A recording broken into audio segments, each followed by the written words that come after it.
...28 de agosto del año 430... una noticia recorre el mundo romano.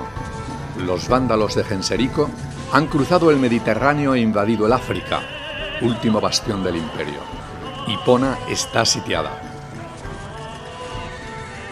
Ese día, los cristianos comienzan a echar en falta, primero los suyos y más tarde todos, al más genial pensador de toda la cristiandad. Agustín, obispo de la antigua ciudad númida de Hipona, entrega su alma a Dios a los 76 años de edad. Es el final de una época y el inicio de otra.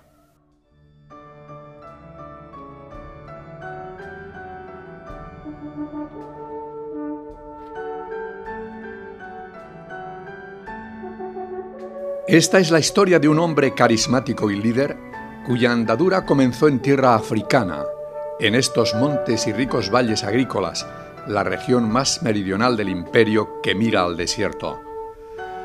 Nace Agustín el 13 de noviembre del año 354 en la ciudad de Tagaste, hoy Sucajras, Argelia, comarca agrícola de trigos y olivos, granero y despensa de Roma, próspera provincia y colonia fiel.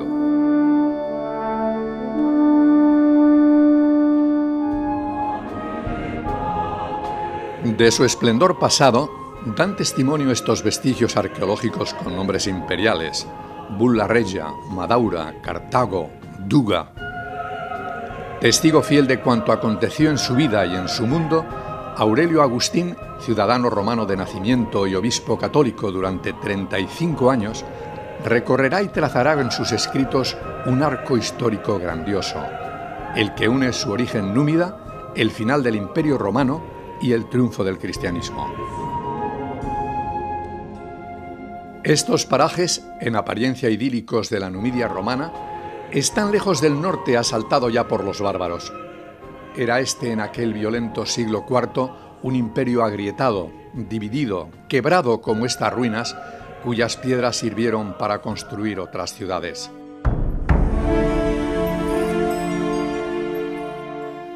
El ejército mantiene el orden y las fronteras del norte, mientras aquí, en África, tierra cristiana regada por sangre de mártires, se libra otra batalla, la de la herejía religiosa entre católicos, donatistas y pelagianos.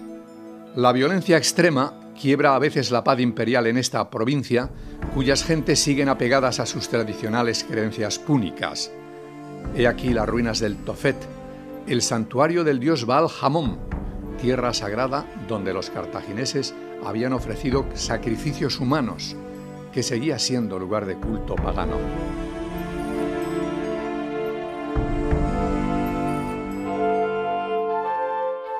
Lejos de los escenarios violentos, Agustín nace en la paz de su pequeña ciudad, Tagaste, en el seno de una familia dividida en las creencias, pero en un ambiente íntimo y sosegado, como el reflejo visual de estas pinturas. Él encuentra ya de niño en su propia casa la discrepancia religiosa. Su madre, Mónica, cariñosa, cristianísima y devota. Su padre, Patricio, funcionario del imperio, respetuoso de las deidades ancestrales y marido infiel. La luz de este sol africano, reina de todos los colores que caen sobre todas las cosas, Estimula al pequeño Agustín de tal manera que la describirá poética en sus famosas Confesiones. En este mundo de campesinos y de pastores, lejos de las grandes ciudades, siente el gozo de la naturaleza y más tarde recordará también en este libro su primera conmoción religiosa.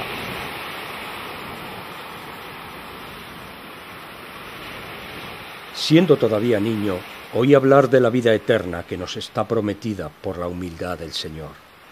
Cierto día fui presa de un dolor de estómago que me abrasaba y me puso en trance de muerte. Se asustó mucho mi madre y pidió que me purificasen con los sacramentos, pero de repente comencé a mejorar. En casa todos creían, menos mi padre, que nunca quiso borrar en mí la piedad creciente de mi madre.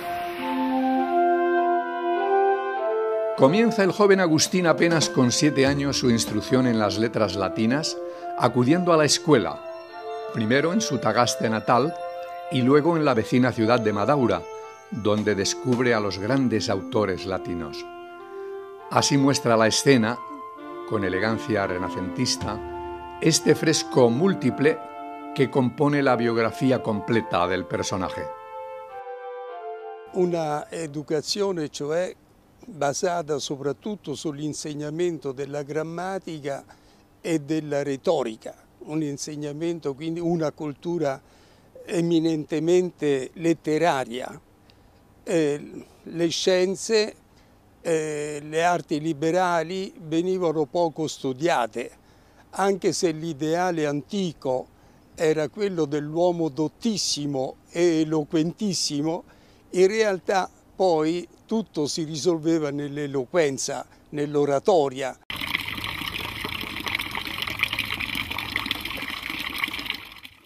¿Por qué odiaba el griego cuando lo estudié de niño? No lo sé. En cambio me apasionaba la lengua latina. En la escuela aborrecía también aquella cantinela del 1 y 1, 2, 2 y 2 son 4. En cambio, me emocionaba con la narración del caballo de madera lleno de gente armada y el incendio de Troya y la sombra de Creusa en la Odisea. Lloraba a Dido muerta que buscó su última hora en la espada.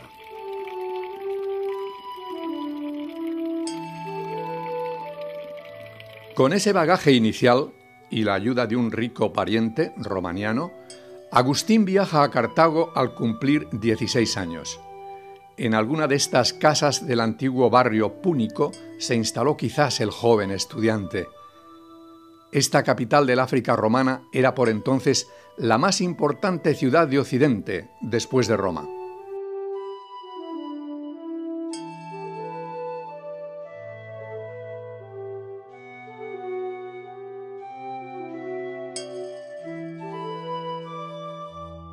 Cartago, la metrópoli romana reconstruida tras las guerras púnicas, se convirtió en los primeros siglos del cristianismo en el centro neurálgico del debate teológico. Pero Agustín vino aquí a estudiar retórica y asistía, según cuenta en sus confesiones muy frecuentemente, en medio de la turbulencia de la juventud que aquí vivía, a los espectáculos que se ofrecían en este anfiteatro.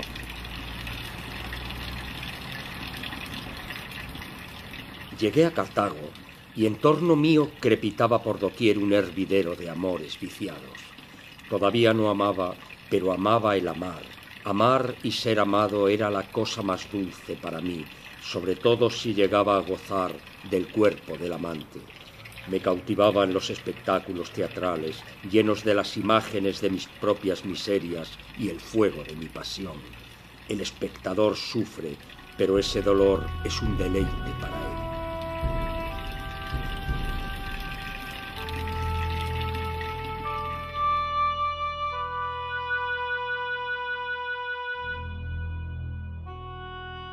Esplendor por doquier, arte y dinero, estatuas y mosaicos que representan mitos y mundos lejanos, bandas de estudiantes revoltosos, vida ostentosa de los ricos, comercio floreciente, maestros brillantes y paganos, espectáculos públicos para la plebe, imagen del éxito elegante y fina cita para la diversión y foco intelectual opuesto a veces a la Roma dominadora, Cartago.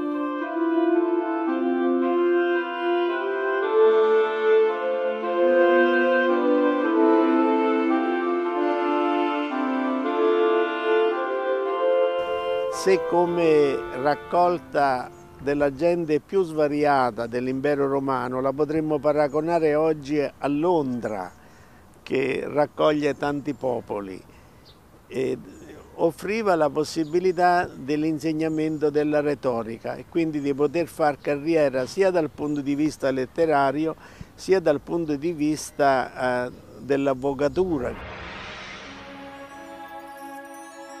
Las avenidas bien trazadas, el puerto, epicentro de todas las rutas mediterráneas, las termas lujosas, el bullicio de los foros. 60.000 espectadores cabían en este anfiteatro. Así era Cartago, abierta al mundo entero y al Mediterráneo prometedor que llega hasta Roma. Escuelas, academias, tabernas, comercios y puestos de libros y papiros debieron deslumbrar al estudiante Agustín cuando buscaba aquí, con sus amigos, el éxito profesional y también la verdad, ávido de certidumbres. Estudiaba yo entonces, en tan frágil edad, los libros de elocuencia en la que deseaba sobresalir por pura vanidad humana. Siguiendo esas enseñanzas, descubrí un libro de un cierto Cicerón que contiene una exaltación de la filosofía y se titula Hortensio. Decidí luego leer las Santas Escrituras a ver qué tal eran, pero esa lectura no está hecha para los soberbios o los pequeños de espíritu. Así comenzó Agustín la aventura de la razón en busca de la oscura claridad de la luz divina. En Cartago estudió filosofía, aritmética, geometría, música y sobre todo retórica, y pronto decidió instalar su propia escuela. Su oratoria vigorosa y sus escritos cautivaron a personajes tan notables como el procónsul Vindiciano, que le coronó con un premio de poesía.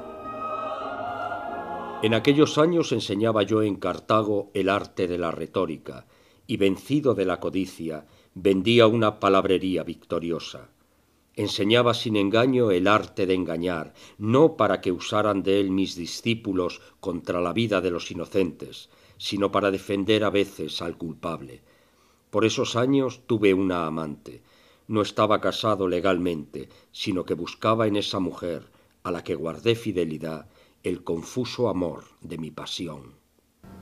Questa ragazza doveva essere certamente una top model del tempo, questa ragazza, e lui si legò a lei con la convivenza quando prese l'insegnamento della retorica, e lui dice che ha portato verso di lei una fedeltà più di quella che i mariti hanno verso le loro mogli, forse pensava a suo padre.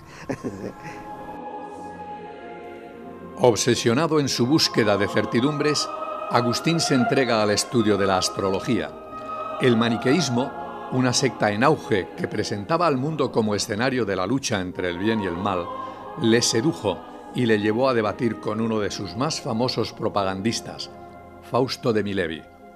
Sus elucubraciones sobre eclipses y solsticios no le convencieron.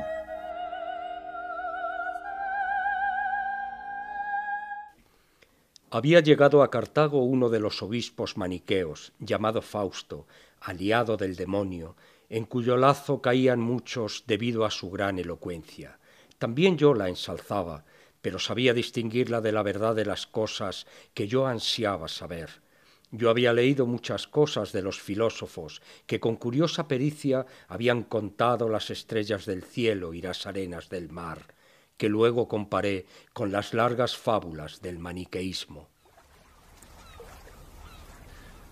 Ha llegado la hora del gran viaje desde este viejo puerto de Cartago, hoy ensenada de pescadores.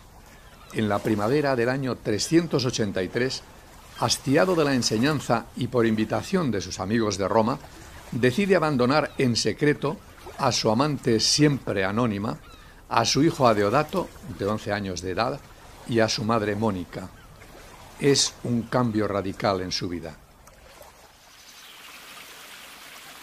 Mi determinación de ir a Roma no fue por ganar más gloria o dinero, como me prometían, sino porque había oído que allí los jóvenes eran más sosegados en las clases y había más disciplina, no como en Cartago, donde alborotaban con algarabías que deberían castigar las leyes.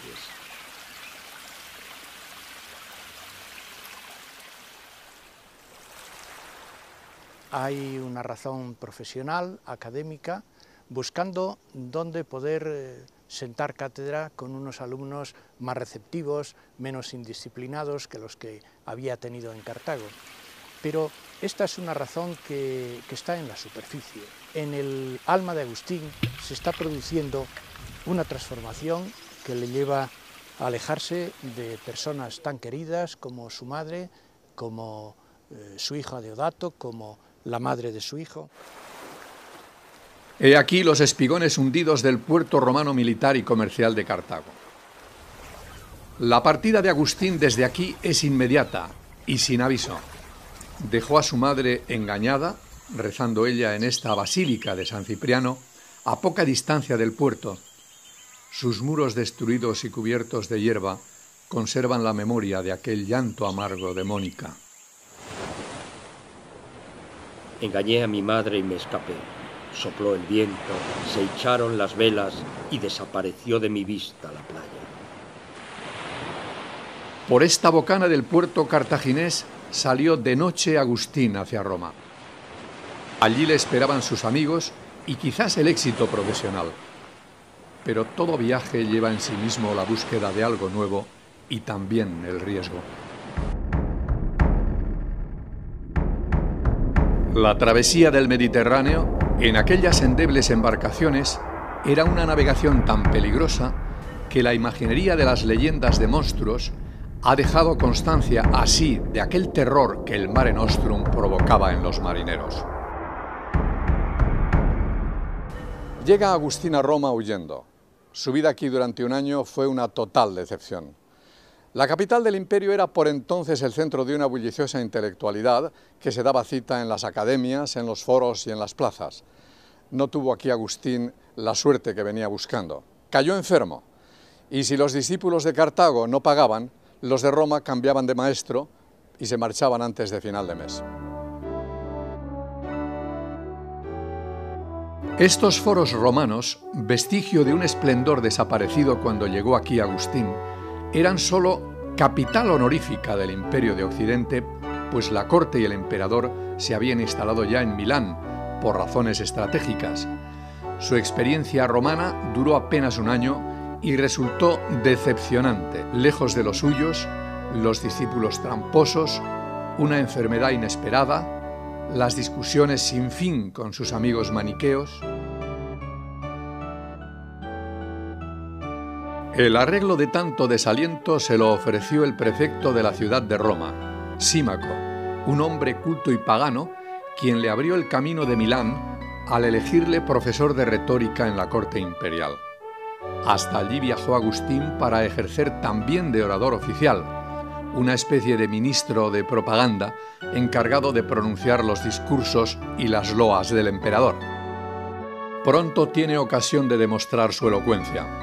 El panegírico anual ante Valentiniano II, el emperador niño, cuyas escasas virtudes debió elogiar el orador Agustín, aunque con su más íntima desazón. Pocos meses después, llega también a Milán desde África su madre Mónica, acompañada de la amante de Agustín y de su hijo Adeodato.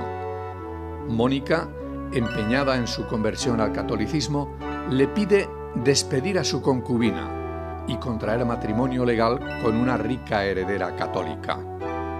Allí en Milán encontró Agustín al hombre cuyos sermones le harían cambiar de rumbo. Llegué a Milán y visité al obispo Ambrosio, famoso entre los mejores de la tierra. Aquel hombre de Dios me recibió paternalmente y se interesó mucho por mi viaje. Comencé a quererle, no como doctor de la verdad, sino por su afabilidad conmigo. Oí sus sermones para medir si su elocuencia estaba a la altura de su fama. Me quedaba colgado de sus palabras, de la suavidad de su oratoria, y así decidí permanecer como catecúmeno de la Iglesia Católica. Esta basílica dedicada a los mártires, sobre cuyas tumbas se construyó estando Agustín en Milán, es el símbolo del éxito de Ambrosio, una fortaleza frente al poder imperial que exigía al obispo la entrega de un templo a los herejes arrianos. Su determinación, su elocuencia suave y amena y su carácter afable hacen de Ambrosio el maestro que le da nuevas luces. La relación con San Ambrosio es una relación definitiva para San Agustín. Él encuentra en Ambrosio el maestro que estaba buscando. Esas verdades que buscaba San Agustín las encuentra demostradas en la Iglesia Católica de mano de San Ambrosio. Y San Ambrosio, es más, le enseña a leer la Sagrada Escritura. Hasta este momento San Agustín ha leído la Biblia de una forma literal y San Ambrosio le descubre que la Biblia se puede leer de forma alegórica y le abre un horizonte impresionante a San Agustín. Agustín traba una relación de maestro y discípulo en la distancia de vida con aquel obispo prestigioso que fue de joven gobernador romano. Sus sermones, llenos de erudición y alegorías sacadas de la Biblia, cautivan a la audiencia. El obispo deslumbra al catecúmeno africano. San Ambrosio se encuentra delante de sí mismo con un espejo, una persona con una inteligencia y un ingenio como el suyo, elemento que amedrenta a San Ambrosio, y San Ambrosio finalmente acabará teniendo temor ante San Agustín e incluso dudando de la autenticidad de su conversión. Me instaban todos a que me casara, sobre todo mi madre, con la esperanza de que después de mi matrimonio me bautizara. Fue arrancada de mi lado entonces la mujer con la que había compartido el lecho durante años. Mi corazón herido echaba sangre. Ella, de vuelta a África, te hizo voto, Señor, de no conocer otro varón, y me dejó a nuestro hijo, a Deodato. Por entonces, varios amigos habíamos resuelto ya apartarnos de las gentes y vivir en un ocio tranquilo.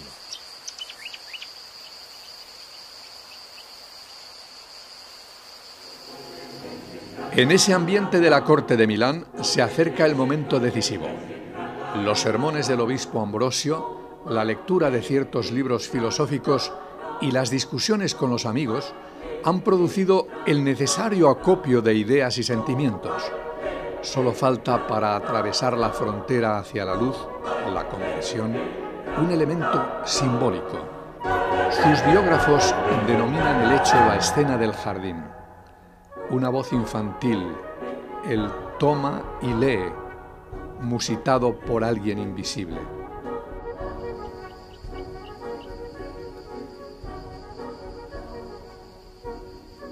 Agustín cuenta el episodio con la intensidad de una génesis vital y lo coloca entre las más grandes representaciones del acontecer humano.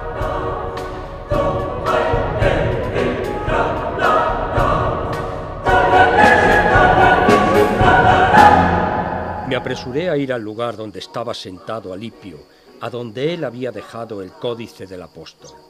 Lo tomé, lo abrí al azar y leí en silencio. Nada de borracheras ni desenfrenos, nada de rivalidades y envidias, revestíos del Señor Jesucristo. Al acabar la lectura de este pasaje, sentí como si una luz de seguridad se filtrara en mi corazón y se disiparon todas las tinieblas de mis dudas.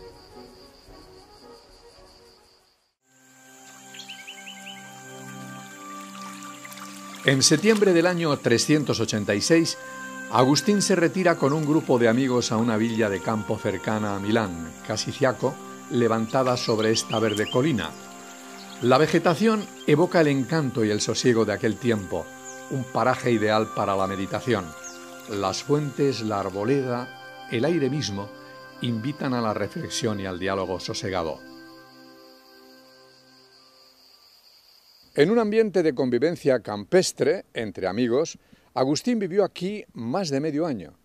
Dedicó ese tiempo a pensar, a escribir, a debatir y también a poner en práctica un proyecto aún en ciernes, el monacato, la convivencia en común, que después llevará a la práctica con todas sus consecuencias en África. Había dejado Agustín en Milán sus obligaciones de profesor y orador para vivir aquí con los amigos su primera experiencia de vida en común sin mujeres. Un taquígrafo toma nota de los diálogos. Venían aquí los cazadores de los bosques cercanos, y llegado el gélido invierno alpino, los africanos se lamentan de la lluvia y del frío. Sonó la hora del regreso. Bajo la gran fábrica del Duomo de Milán se han encontrado estas ruinas del antiguo baptisterio de mármol blanco, decorado con pinturas, piedras semipreciosas y mosaicos policromados, en donde el obispo Ambrosio bautizó a Agustín en la Pascua del año 387. He aquí los vestigios de aquel baptisterio en el que Agustín, con 32 años de edad, su hijo Adeodato y su amigo Alipio recibieron el bautismo. Por 3 veces debió empujarles el obispo Ambrosio hasta ponerles bajo el chorro de agua, según el rito. Agustín lloraría más tarde oyendo los himnos y los cánticos de la iglesia, y en ese ambiente de exaltación, el grupo de amigos africanos, casi monacal, decide pocos meses después retornar a su tierra.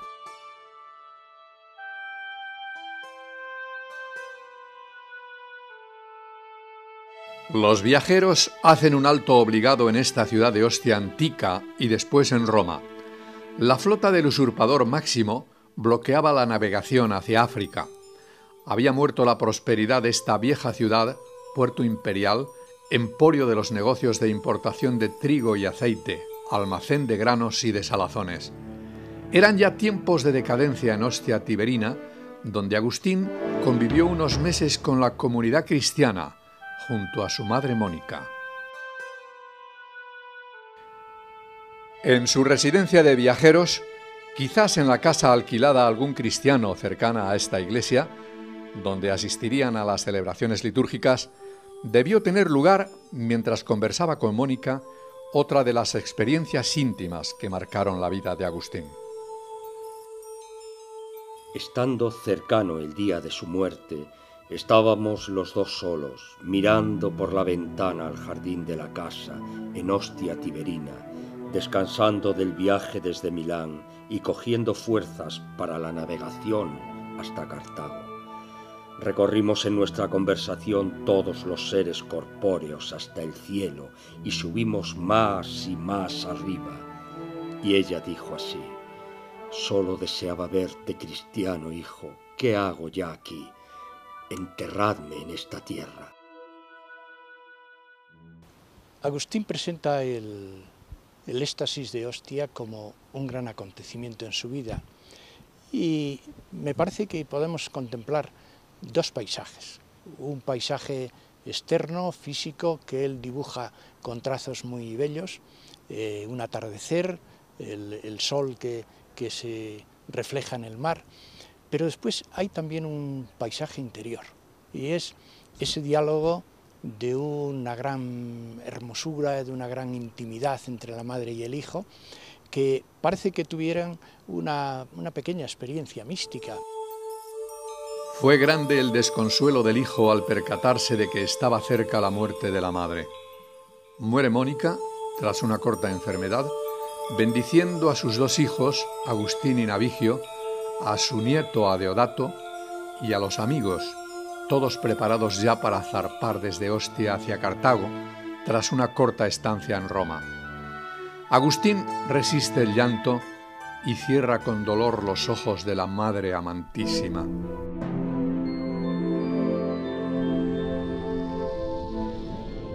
A esta ciudad portuaria de Ostia Tiberina llegaban a finales del siglo IV los más ricos cargamentos de trigo con destino a Roma.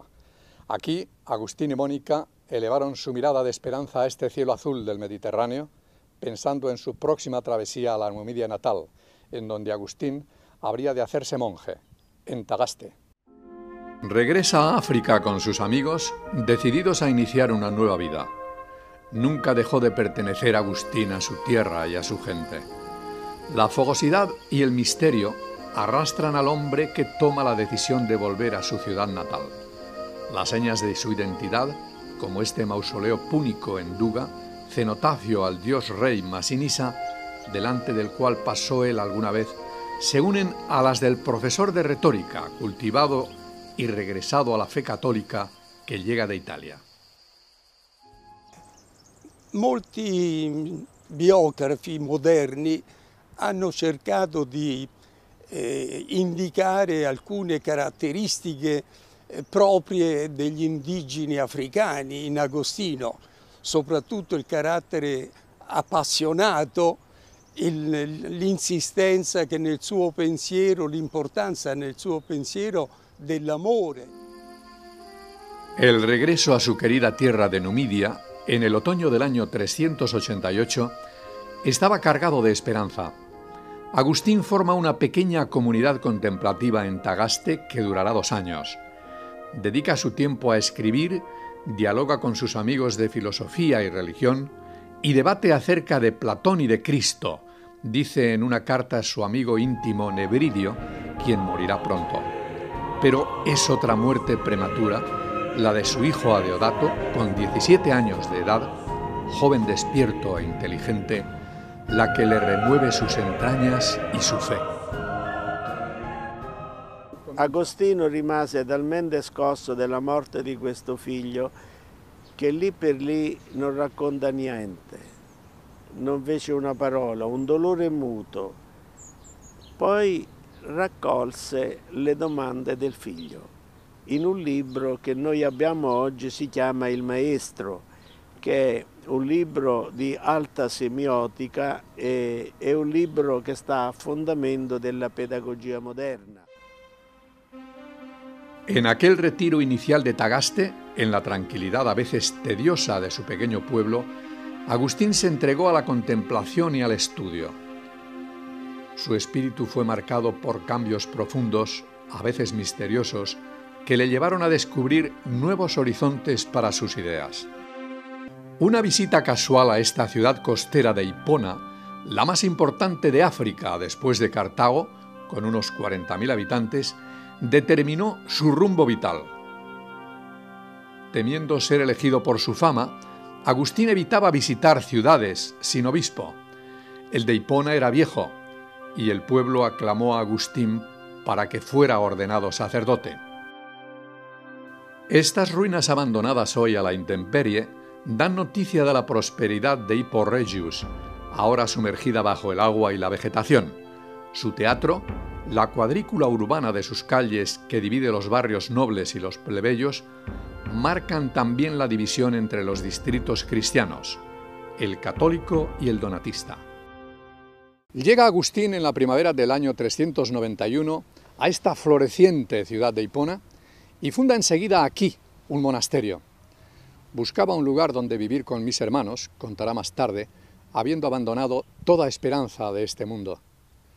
Pasarán apenas 4 años y se convertirá en el obispo monje, que recorre desde aquí todos los caminos de Numidia. La comunidad cristiana vive angustiada por la propaganda enérgica de los maniqueos y la violencia de los donatistas. El obispo católico, el anciano Valerio de origen griego, ni siquiera habla bien el latín y lo sufre y soporta como pastor. De esa situación violenta dan testimonio estas piedras reunidas en el museo contiguo a las excavaciones, pero Agustín tiene otra prioridad: la fundación de un monasterio, su proyecto largamente madurado. Cuando él se convierte, decide abandonar su vida de retórico, decide abandonar su vida como profesor y decide también abrazar el celibato, cosa que le había parecido imposible hacer antes cuando le propusieron, su amigo Alipio le propuso abrazar el celibato para dedicarse al cultivo de la filosofía. Durante su estancia en Italia, Agustín había tenido noticia de los eremitas que, como en esos mismos años hacía su rival epistolar San Jerónimo, el célebre traductor de la Biblia, buscaban la soledad. Ellos habían elegido el desierto para alcanzar la perfección soñada, pero no seguiría él ese camino.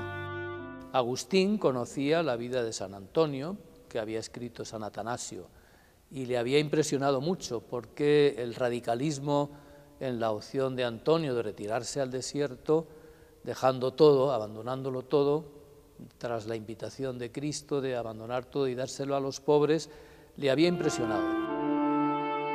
Él imagina otra clase de monacato.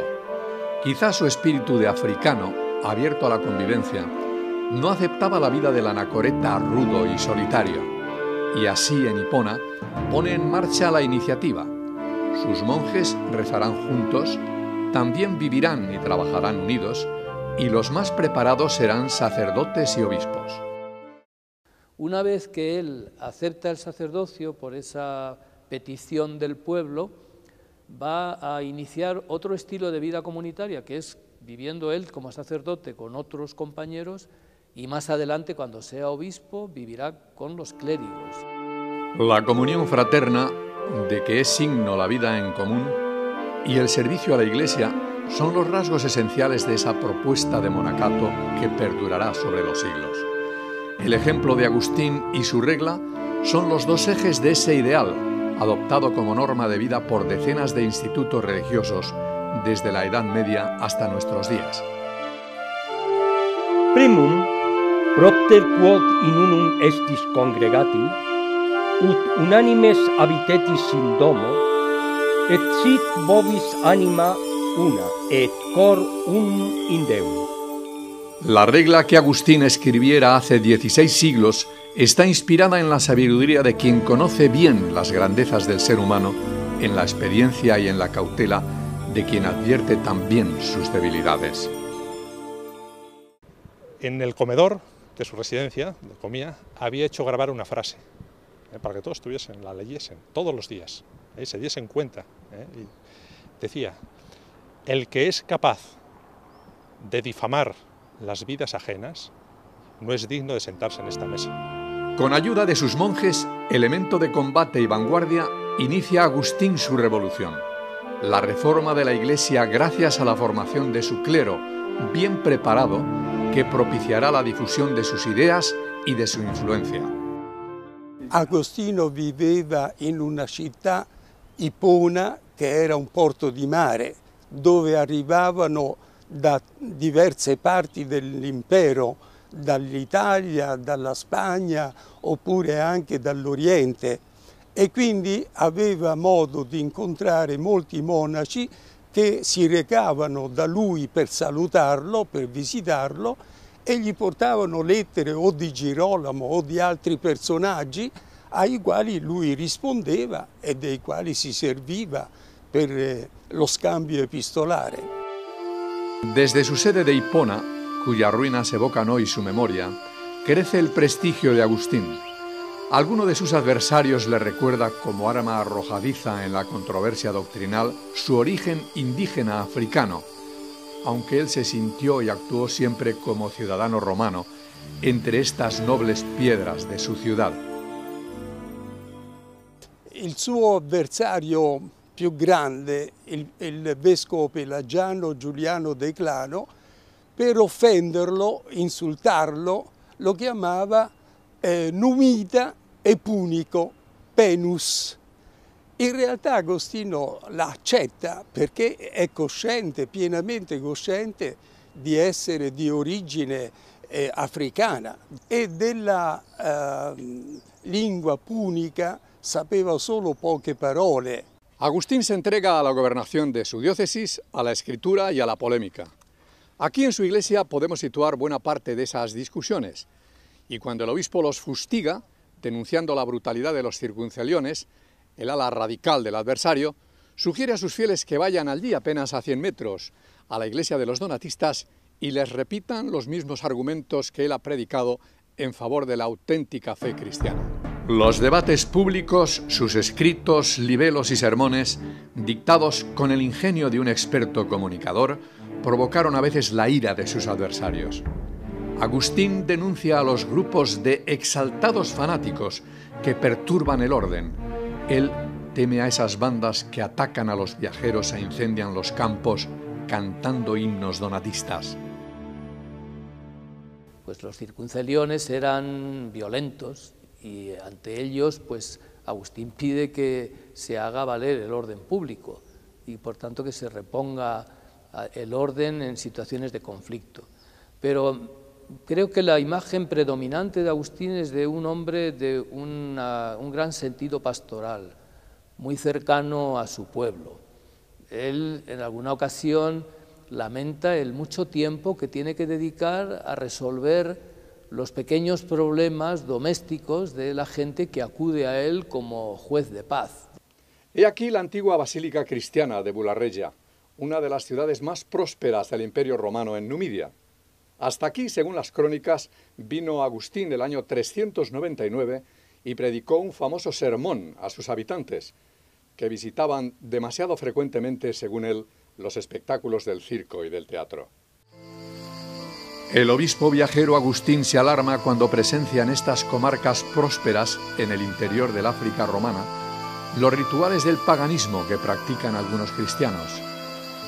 Le disgustan también las fiestas que ante estas estelas funerarias celebran algunos cristianos, al modo de los paganos. Son orgías y banquetes para alivio de los muertos y en honor de los mártires que él ha prohibido ya en Hipona a causa de su libertinaje. Tenemos que entender la época en la que viven los cristianos, a los que se refiere San Agustín. Él ha nacido en los años posteriores al reinado de Constantino, que es quien da la paz, por así decir, a la Iglesia en el año 313, el edicto. Muchos cristianos viven tradiciones paganas. Y él se refiere que acuden a los echadores de cartas, a los nigromantes, a los oráculos, consultan los oráculos.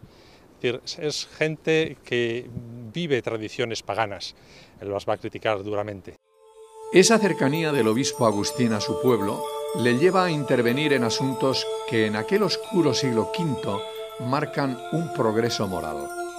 Es admirable su propuesta de supresión de la esclavitud, cuando aquella sociedad romana se enfrenta al caos y a la invasión de los bárbaros. Agustín cuenta que estando ausente de la diócesis llegó a Hipona pues una remesa de esclavos del África subsahariana, parece que habían sido conquistados por los gálatas o comprados, con situaciones a veces terribles, y dice Agustín que como era costumbre en la iglesia, en su iglesia, hicieron una colecta para comprar a los esclavos y darles libertad. Duga, cruce de caminos entre el África proconsular romana y las regiones bereberes, era paso obligado de los viajeros que iban a Cartago. Por aquí debió pasar varias veces Agustín camino de la capital en su permanente peregrinaje para asistir a más de una decena de concilios en la capital. Cesarea, Tipasa, Mileto, Duga, Cirta, Sica, Bularreya. Más de 30 ciudades forman el itinerario de Agustín desde Hipona, los caminos de sus visitas a otras iglesias para asistir a los concilios en los que ejerció su liderazgo. Una famosa conferencia, bajo los auspicios imperiales, tuvo lugar en junio del año 411 en Cartago, a la que asistieron más de 500 obispos entre católicos y donatistas. Se trataba de lograr la paz y la unidad entre cristianos, propiciada por un edicto del emperador Honorio. Agustín fue portavoz de los católicos. At first trying with the other African Catholic bishops to find a path toward reconciliation with the Donatists, but then realizing that this just was not possible. At that point, because of attacks against Catholics by Donatists, Augustine and other bishops reluctantly relied on the power of the empire itself. El de Hipona prepara su estrategia porque intuye que él ha de tener allí, en Cartago, la voz principal, por su prestigio y su probada oratoria. Con su inteligencia de los hombres y de los hechos, mide la importancia trascendental de esa controversia cuyo origen es político. Una vez más, Agustín se echa al camino. Los donatistas, al igual que los católicos, se consideraban la auténtica y única iglesia cristiana en África. El edicto del emperador buscaba la paz entre ellos. En la conferencia, Agustín rebatió los argumentos de sus adversarios con tal vigor y eficacia que el delegado imperial Marcelino dio su veredicto final. Los donatistas habían perdido el debate. Was a victory for Augustine in the sense that he and the African bishops gained the full support of the empire in that moment. but it never resolved the Donatist problem. Eventually, the Donatist problem would be resolved only by the invasion of the Vandals and then by the arrival of the Muslims. Nunca pidió Agustín la represión contra sus adversarios herejes, a pesar de la violencia desatada por algunos de ellos, hasta el asesinato.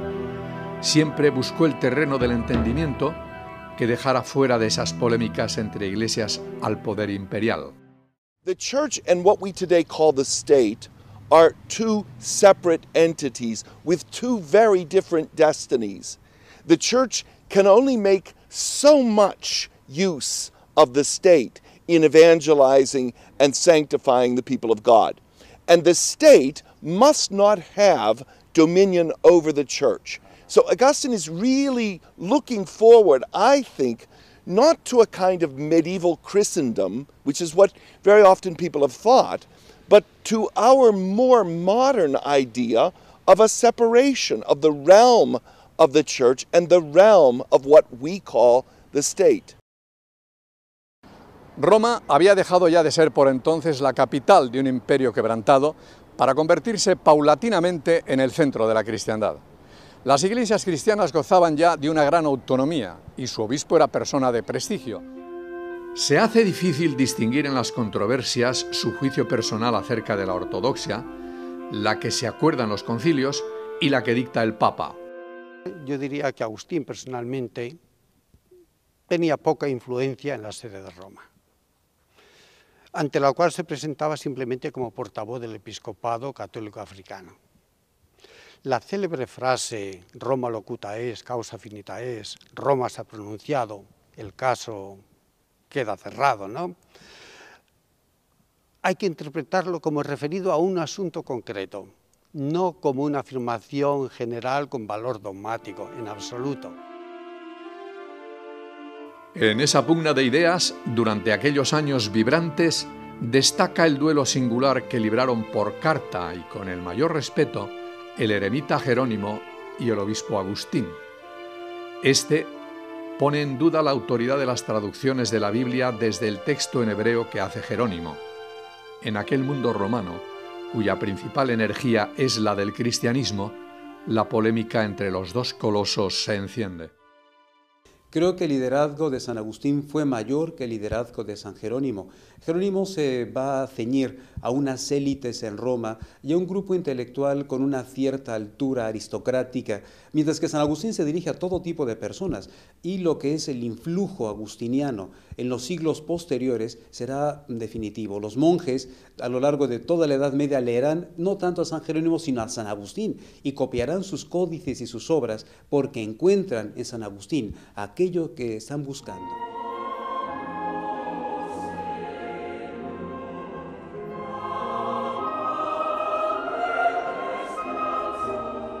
Cuando las fuerzas merman y renuncia ya a los duros viajes, Agustín se entrega día y noche a la tarea de escritor.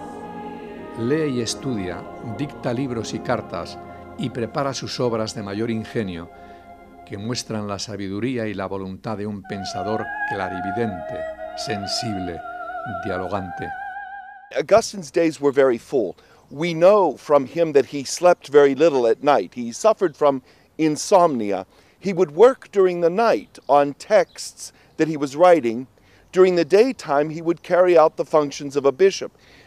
Many times, he had to devote entire mornings to litigation, to resolving problems between neighbors, between parishioners. Estos mosaicos sacados de las ruinas de Hipona describen ese entorno del obispo, su convivencia cordial con agricultores, cazadores, artesanos y gentes del mar, sus feligreses, a los que dirige los sermones en lenguaje llano. Sus libros, en cambio, son respuesta a cuestiones esenciales de la fe, la sociedad y el ser humano, redactados en la clave del gran escritor. Agustín, autor de obras esenciales, es el gran comunicador capaz de mantener la atención del lector de todas las épocas. Las Confesiones, La ciudad de Dios, De Trinitate Dei. Si uno lee las obras de San Agustín, encontrará la gran diferencia entre leer la ciudad de Dios y leer un sermón. La ciudad de Dios va dirigida al público culto romano pagano, tratando de mostrarle cómo el cristianismo no ha sido el responsable de los males que ha sufrido Roma. Entonces, a un público culto, Agustín habla con un lenguaje culto. En cambio, en un sermón que está dirigido a personas, a los pescadores de Hipona o a los agricultores de allí, tiene que utilizar un lenguaje muy sencillo, y así es lo que realmente se experimenta quien lee su obra. Muchos de los que me conocieron y otros que no me conocen desean saber quién soy yo ahora cuando escribo estas confesiones. Me han escuchado o han oído hablar de mí, pero quieren saber por confesión mía cómo soy. Viajan los hombres para admirar las cumbres de las montañas, las olas gigantescas del mar, los ríos caudalosos, la inmensidad del océano, el giro de los astros, pero se olvidan de sí mismos.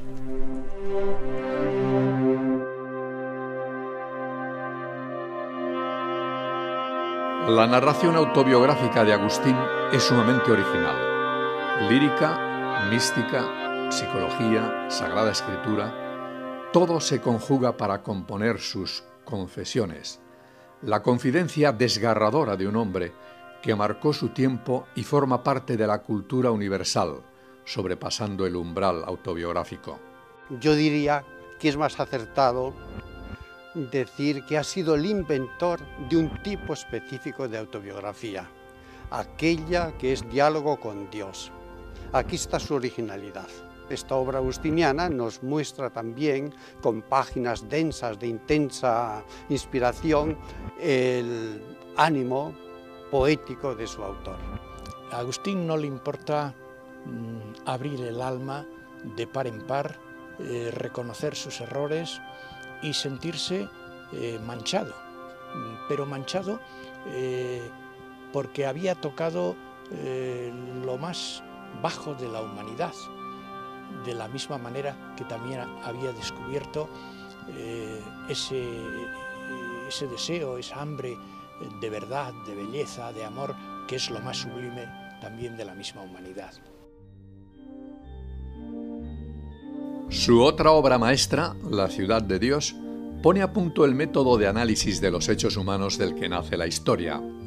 Agustín no creía, como algunos de sus contemporáneos, en la inmortalidad del Imperio Romano, pero le costaba intuir un mundo sin él, y tuvo que responder a quienes acusaban a los cristianos de ser el origen de su destrucción. El mundo ha sido sacudido, el hombre viejo despojado, la carne prensada como el aceite. Dad, por tanto, libre curso al espíritu. Los cuerpos de los muchos mártires están en Roma, y Roma está en la miseria, devastada, en la desolación, ha sido pisoteada e incendiada. ¿Por qué lloras? ¿Por qué se han derrumbado las piedras y han muerto los hombres? ¿En qué la memoria de los apóstoles tenía que haberos preservado para siempre de los godos? The Christian religion is really not appropriate for the Roman Empire because it won't provide a very good defense against the various tribes that were invading the territory of the empire. So Augustine had to defend Christianity against those pagans or former pagans who wondered whether the Christian religion wasn't itself responsible for the coming fall of the Roman Empire. Cae Hipona en manos de los vándalos en el verano del 431, un año después de la muerte de Agustín en la paz de su monasterio, rodeado de sus monjes y de obispos huyendo de la invasión. La primera preocupación de todos, tras darle sepultura en su iglesia, la Basílica de la Paz, fue poner a salvo la biblioteca de Agustín, sus escritos.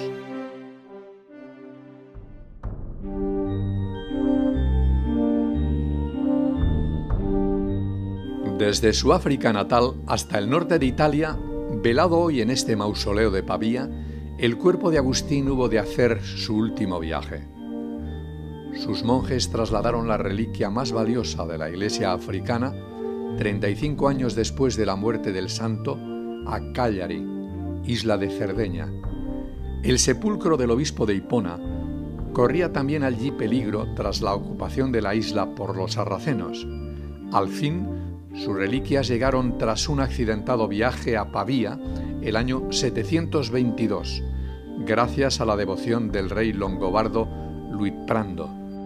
Ha scelto di portare a Pavia le reliquie di un grande personaggio, un padre della Chiesa, Agostino, e si dice l'ha comprato a caro prezzo da Cagliari via mare e l'ha portata poi a Genova, lungo la via del Sale delle montagne, è arrivato fino, dopo aver attraversato il Po, è arrivato fino qui a Pavia.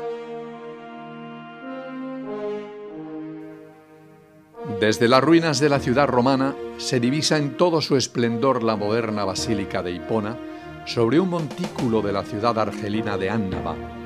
Es el testigo principal del obispo Agustín en su patria, hoy tierra musulmana.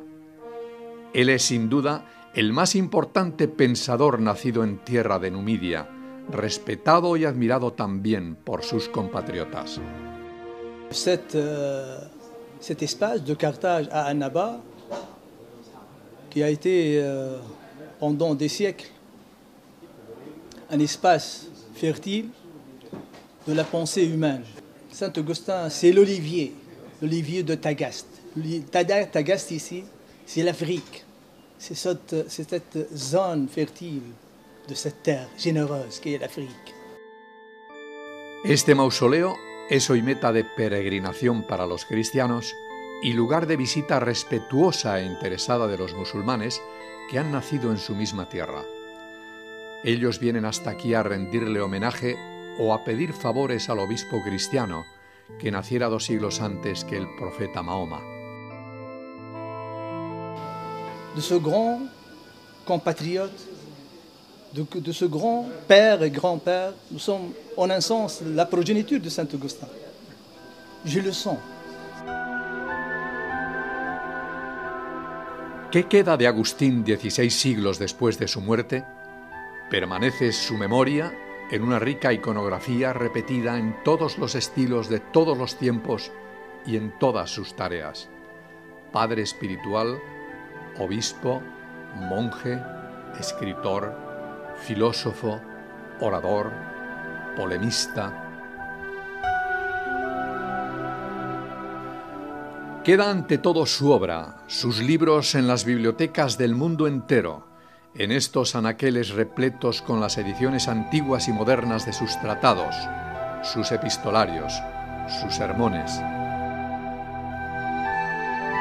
En algunas, como en esta de El Escorial, España, se muestran con cuidado y orgullo manuscritos medievales e incunables de todas las obras capitales de Agustín.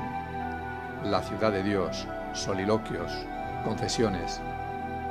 Están en la lista de los libros más vendidos de todos los tiempos.